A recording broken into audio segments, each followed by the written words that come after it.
साहिल नाम का लड़का एक कोठे पे पहुंचता है और उस कोठे पे पहुंचकर उस मालकिन से कहता है कि सबसे सुंदर लड़की अपने कोठे की मुझे दिखाइए। और उसकी मालकिन उसके सामने 20 लड़की को खड़ा कर देती है। 20 लड़की में से उस साहिल को कोई ऐसी लड़की नहीं होती है जिसे वो पसंद करता है। फिर साहिल कहता है कि आपके कोठे पे जो हाल फिलहाल में जो लड़की आई हुई है उसे मुझे दिखाइए।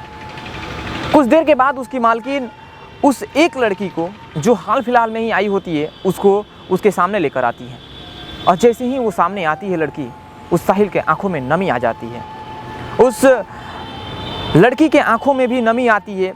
वो रोने रोने होती है लेकिन वो रो नहीं पाती है, क्योंकि ऐसी कुछ बातें होती है वहाँ पे जो कि आज इस कहानी में हम लोग आपको वो हर एक हकीकत बताएंगे, जिसको सुनने के बाद आप भी सोचने पे हैरान हो जाएंगे। वो साहिल इसलिए रोने लगता है, इसलिए रोने रोने जैसा अपना फेस बना लेता है, क्योंकि वो लड़की कोई और नहीं होती है बल्कि उसकी वाइफ तान्या होती है।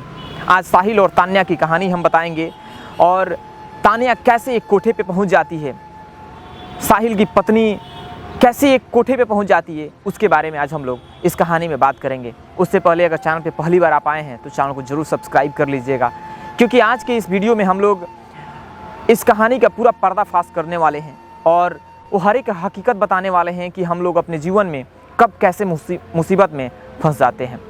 तो आइए जानते हैं इस कहानी के बारे में कि आखिर साहिल और तान्या की कहानी कैसे शुरू होती है और तान्या कैसे जाकर एक कोठे में फंस जाती है। साहिल और तान्या एक दूसरे से बेइंतहा मोहब्बत करते हैं। दोनों बेंगलुरु में रहते हैं और दोनों शादी के बारे में सोचते हैं, क्योंकि वो दोनों एक दूसरे से बहुत बेइंतहा मोहब्बत करते हैं, प्यार करते हैं। वो लोग शादी के बारे में सोचते हैं और हालांकि उन लोगों का डेट भी रखा गया था, शादी उदी का सब चीज़ ये हो गया था। एक बात सबसे बड़ा चीज़ है कि लड़का आईटी कंपनी में जॉब करता था और लड़की एक साधारण परिवार से बिलोंग करती थी। साधारण परिवार से जो लड़की बिलोंग करती है, अगर उसके साथ कोई लड़का रिलेशनशिप में है और अगर उसको छोड़ के जाए तो उस लड़की को बहुत ज़्यादा दुख होगा, बहुत ज़्यादा प्रॉब्लम होगा। आईटी कंपनी में जॉब करते हुए साहिल का सिलेक्शन होता है और साहिल का प्रमोशन होता है मुंबई में। मुंबई में जैसे ही प्रमोशन होता है तो मुंबई की खबर जैसे ही उसके कानों में पहुंचती है, साहिल घबरा जाता है कि साहिल आखिर कैसे मुंबई जाएगा, अपनी गर्लफ्रेंड को छोड़ के कैसे मुंबई जाएगा। लेकिन तान्या नाम की जो लड़की उसकी गर्लफ्रेंड होती है, वो बहुत अच्छे से उसको समझाती है कि देखो, लाइफ में एक बार चांस मिलता है और बार बार मौका नहीं मिलता है और इतना अच्छा पैकेज है, तुमको जाना चाहिए। हम लोग तो शादी बाद में भी कर लेंगे, हमें कहीं घूमना है तो हम लोग बाद में भी घूम लेंगे। बहुत समझाने के बाद से साहिल मुंबई के लिए रवाना होता है और तान्या बेंगलुरु में ही रहती है। जैसे ही मुंबई पहुंचता है साहिल, उसका जॉब लगता है वहाँ पे, बहुत अच्छा खासा जीवन चल रहा होता है। बहुत रोज़ दिन भर में 4 बार 5 बार बातें होती है। तान्या बहुत फिक्र करती है साहिल के, वो फ़ोन करती है, उसे पूछते है कि तुम खाना खाए कि नहीं खाए, बहुत सारी चीज़ें होती है। एक दिन समय आता है जिस दिन साहिल फ़ोन करता है तान्या को और तान्या से ये कहता है, क्या तुम मुंबई घूमना चाहोगी? जैसे ही ये शब्द उसके कानों में जाता है तान्या के, तान्या सोचने पे मजबूर हो जाती है और वो खुशी से झूम उठती है। इतना ज़्यादा खुश हो जाती है क्योंकि उसका तो सपना होता है कि वो मुंबई घूमे, गोवा घूमे, बहुत ऐसे जगहों पे घूमे। वो साहिल से डायरेक्ट कहती है, ये तो मेरा सपना था, मैं घूमना चाहूँगी। और साहिल टिकट करता है और उसको बेंगलुरु से मुंबई के लिए बुलाता है।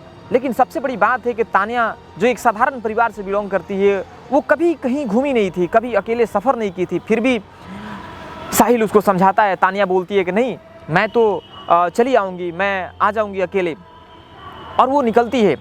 अब देखिए, जैसे ही कोई व्यक्ति अकेले कहीं भी सफ़र में जाता है ना, तो ना चाहते हुए भी ट्रेन में बैठे आस पड़ोस के लोगों से दोस्ती हो जाती है। वही हुआ जो नहीं होना चाहिए थे तान्या के साथ। तान्या भी बैठी ट्रेन में और ट्रेन में बैठते हुए उसके अगल बगल 2 ऐसे व्यक्ति थे, ये तो अनजानी, और ये अपने उन राजों को ये मतलब सारा हकीकत बता दी उन व्यक्ति से कि मैं पहली बार जा रही हूँ मुंबई और मेरा पति वहाँ पे काम कर रहा है, उसका प्रमोशन हुआ है, मैं उसके साथ जा रही हूँ घूमने के लिए। जैसे ही ये सारी बातें उन दोनों लोगों से ये चर्चा करती हैं, तो ना चाहते हुए भी उन लोगों से दोस्ती होती है। लेकिन वो लोग कौन होते हैं कहानी में आगे हम आपको बताने वाले हैं कि वो कितने अच्छे और कितने डेंजरस लोग हैं। बहुत सारी बातें होती है। वो लोग भी झूम उठते हैं कि जिस स्टेशन पे आप उतरने वाली हैं उसी स्टेशन पे मैं भी उतरने वाला हूँ, तो क्यों ना हम लोग साथ ही में चलते हैं। वहाँ पे आपकी अगर कोई भी सहायता होगी, मदद की ज़रूरत होगी तो हम लोग सहायता करेंगे। तानिया भी सोचती है कि चलो अगर ऐसा है, हम अकेले जा रहे हैं तो बहुत अच्छी बात है, मेरे कोई दोस्त मिल गए, बहुत अच्छी बात है कि चलो वहाँ पे मुझे सहायता मिलेगी। तानिया खुशी से झूम उठती है और जैसे ही रेलवे स्टेशन पे उतरती है, रेलवे स्टेशन पे उतरने के दरमियान ही कुछ देर बाद वो लोग जाते हैं साथ में चाय पीते हैं, चाय के लिए ऑफ़र करते हैं और चाय में ही वो लोग कुछ मिला कर दे देते हैं और तानिया नशे से वहाँ चूर हो जाती है और गिर जाती है। जैसे ही गिरती है वो दोनों व्यक्ति उसको कार में रखते हैं और कार में लेकर जाने लगते हैं।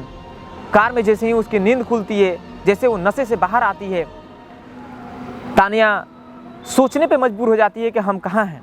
और ये कहानी है 7/10/2011 की मुंबई की।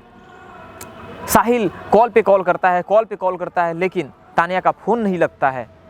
और वो जो दो व्यक्ति होते हैं तानिया को ले जाकर एक कोठे पे मात्र 45,000 रुपये में उसको बेच देते हैं। तानिया पैर पकड़ती है, तानिया रोने लगती है, तानिया सिसक कर रोती है कि मुझे जाने दो, मुझे छोड़ दो, मेरा कंडीशन ये है, मैं इसके लिए आई हूँ।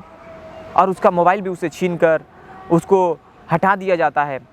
साहिल बहुत परेशान और तानिया जो है वो दोनों व्यक्ति मिलकर उसको एक कोठे पे बेच देते हैं मात्र 45,000 रुपये में। अब देखिए बात कुछ ऐसी होती है, साहिल उधर परेशान, तानिया इधर परेशान, ना ही कोई कनेक्शन जिससे कोई बात हो सके। सबसे बड़ी बात यह है कि देखिए कोठे पे हमेशा गलत लोग जाते हैं, ये लोग कहते हैं, लेकिन हालांकि कभी कभी सही लोग भी चले जाते हैं, उनकी पर्सनल और निजी जीवन है। ऐसे ही तानिया के साथ भी कुछ होता है। उस कोठे पे एक व्यक्ति जाता है और व्यक्ति के जाने के बाद से वो भी वही बात कहता है कि मुझे सबसे खूबसूरत लड़की को मेरे पास भेजिए उस मालकिन से। लेकिन बात यहाँ ऐसी होती है कि उसको भी कोई पसंद नहीं आती है और तानिया उसको पसंद आती है। जैसे ही वो रूम में जाता है तानिया इतना सिसक कर रोती है, तानिया बाप चिल्ला कर रोती है, लेकिन ऐसे चिल्लाती है कि रूम से, कमरे से आवाज़ बाहर ना जा सके। वो आदमी भी परेशान हो जाता है कि आखिर ऐसा क्या बात है कि आप रो रही हो। तानिया अपनी हर एक हकीकत बताती है, बस वो इतना ही चाहती है कि साहिल से उसकी बात हो जाए। वो लड़का जो वहाँ पे कोठे पे पहुँचा होता है वो उसकी बात करवाता है और साहिल तानिया दोनों एक दूसरे से बात करते हैं और तानिया वो हर एक हकीकत बताती है कि मेरे साथ ऐसा ऐसा हुआ है, तुम कहाँ हो। और जैसे ही आवाज़ सुनता है साहिल भी फपक कर रोने लगता है कि आखिर तुम्हारे साथ ऐसा कैसे हो गया। और जैसे ही ये बात उसको पता चलती है, साहिल तुरंत अपने दिमाग में एक ऐसा प्लान बनाता है और प्लान बनाने के बाद से वो तुरंत उस कोठे पे पहुंच जाता है। हालांकि तानिया को ये बात पता नहीं होता है कि वो किस कोठे पे है, कहाँ को कोठा है, लेकिन वो जो लड़का वहाँ पहुँचा होता है उसको हर एक हकीकत पता होता है और वो हर एक हकीकत बताता है। साहिल वहाँ पहुँचता है और पहुँचने के बाद से जो मैंने कहानी के शुरुआत में बताया था वैसे ही वो करता है कि सबसे खूबसूरत लड़की को अपने सामने बुलाता है और वो जाता है रूम में और वैसे ही वहाँ के पुलिस को फ़ोन करता है और बताता है कि मेरे साथ ऐसा ऐसा घटना हुआ है, आप जैसे हो सके, जैसे भी चाहें आप मेरे को बचा लीजिए यहाँ पे। और वैसे पुलिस वहाँ पे रेड मारती है और रेड मारने के बाद से वहाँ पे 30-40 लड़की वहाँ से बाहर निकलती है और साहिल और तानिया भी बाहर निकलते हैं। हालांकि उनके आंखों में आंसू होती है लेकिन वो दोनों खुश होते हैं, एक दूसरे से मिल के खुश होते हैं, क्योंकि वो बेंगलुरु से चलकर मात्र और सिर्फ साहिल के लिए वो मुंबई जा रही होती है। लेकिन वहाँ पे वो कोठा बंद होता है। लेकिन कहानी की सबसे बड़ी सारांश ये है कि देखिए हम लोग जब भी कहीं जाते हैं, किसी भी ट्रेन में बैठ के जाते हैं, तो वहाँ पे अगल बगल के लोगों से दोस्ती हो ही जाती है, लेकिन हम लोग जानते नहीं हैं कि वो व्यक्ति कैसा है और कैसा नहीं है। इसीलिए हम लोग को अनजान व्यक्ति पे बिल्कुल भरोसा नहीं करना चाहिए। कोई कुछ दे खाने के लिए तो खाना नहीं चाहिए। अगर हम लोग मोह माया के दाया में फंस जाते हैं तो फिर हमारी ज़िंदगी किसी और के हाथों में हो जाती है और फिर वो क्या करेगा हमारे साथ हम बिल्कुल नहीं जानते हैं। लेकिन सबसे बड़ी बात यह है कि आजकल के ज़माने के बहुत ऐसे युवा हैं जो अगर उनके पत्नी के साथ या उनके गर्लफ्रेंड के साथ अगर कुछ भी हो जाता है, या बहुत ऐसे पिता हैं अगर उनकी बेटी के साथ कुछ भी हो जाता है तो वो लोग एक्सेप्ट नहीं करते हैं कि नहीं इसके साथ ऐसे हुआ है, मैं कैसे एक्सेप्ट कर सकता हूँ। लेकिन साहिल एक ऐसा मिसाल पैदा करता है, उतना सारा चीज़ होने के बावजूद भी साहिल जिस तरह बेइंतहा मोहब्बत करता है उसी तरह मोहब्बत करते रहता है और उसी तरह तानिया को एक्सेप्ट करता है और दोनों फिर से अपने जीवन में खुशहाल ज़िंदगी जीने लगते हैं। लेकिन मैं इस कहानी से आपको एक चीज़ बताना चाहूँगा कि आप जहाँ कहीं भी जाएं अपने आप पे भरोसा रखें, अपना खाएं, अपना पिएं। और रही बात कि किसी के साथ रहने के लिए, तो देखिए जो व्यक्ति चेहरा देखकर मोहब्बत करता है, जो व्यक्ति उसकी शोहरत और उसकी दौलत देखकर मोहब्बत करता है, वो जीवन में कभी उस मोहब्बत को हासिल नहीं कर पाएगा और उस मोहब्बत में हमेशा लालच रहेगा। इसीलिए मोहब्बत देख के नहीं की जाती है, मोहब्बत तो होती है तो बस उस इंसान से होती है जिसकी हमें ज़रूरत होती है, और वो एक दिन के लिए नहीं होती है बल्कि हमें वो हर रोज़ के लिए होती है। जब तक जीवन है तब तक के लिए होती है। इसीलिए हम जिसके साथ हैं, शिकायत करने के लिए बहुत सारे वजह मिल जाएंगे, लेकिन मोहब्बत करने की अगर वजह आपके पास एक भी ना हो, फिर भी आपके पास मोहब्बत अपनी हो और आप मोहब्बत करें, तो समझ लीजिए कि आप अपने जीवन में एक अच्छे इंसान हैं और आप कभी किसी को धोखा नहीं दे सकते हैं। फिर मिलते हैं कभी ऐसे ही एक जोरदार कहानी के साथ, जिससे आपको सीख मिले और आपको वैसा सीख मिले जो सीखने के बाद से आपको भी समझ आए कि जीवन कैसे जीना चाहिए, किस पे भरोसा करना चाहिए, किस पे नहीं भरोसा करना चाहिए।